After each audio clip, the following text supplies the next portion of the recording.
書卷金句，約翰福音20:31，但記這些事，要叫你們信耶穌是基督，是神的兒子，並且叫你們信了他，就可以因他的名得生命。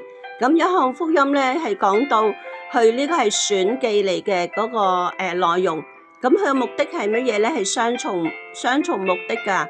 第一個要叫啊嘛，再並且要叫，咁係雙重目的。咁去信耶穌，信耶穌係邊個咧？耶穌就係地上嘅名字嚟嘅，呢個披上人性之後地上嘅名字。咁基督咧就係三重受膏職事，就係先知、君王、祭司。而祭司咧去仲做埋祭聖添啊！去一次獻上自己咧，就成就我哋嘅救恩啊！係咪好偉大咧？咁佢係神嘅兒子，呢個係自存永存嘅身份嚟嘅。咁啊正如約翰福音1章1節講到咧，太初有道，道與神同在，道就是神啊嘛。咁好啦，咁呢個信佢之後又點樣咧？就係信咗佢之後，第二個雙重目的啊嘛，就可以因他的名得生命啊！咁而約翰福音以前都講過嗰個內容啊。咁咧，今日咧都係會讀呢本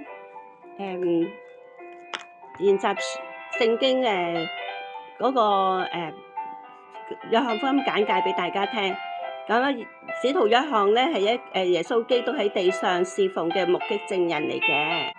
佢咧極之開心咁樣去睇到復活嘅主咧，直至到復活升天為止啦。咁約翰福音咧係強調，正話講過嗰個主題金句啦，就係神啦，基督係神啦，目的係帶人咧去信耶穌係救主啦，係主啦，所以佢哋能夠可以得到永生。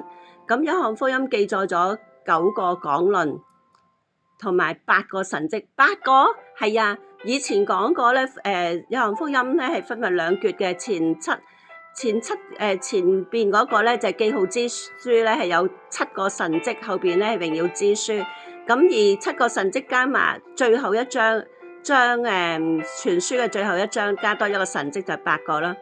咁好啦，佢要我哋知道耶穌基督係神啊，佢係生命之糧，係世界之光，係門，係好牧人，佢係復活生命，佢係道路真理生命同埋真葡萄樹啊！大家係咪佢嘅枝子咧？願榮耀頌讚歸於三一真神。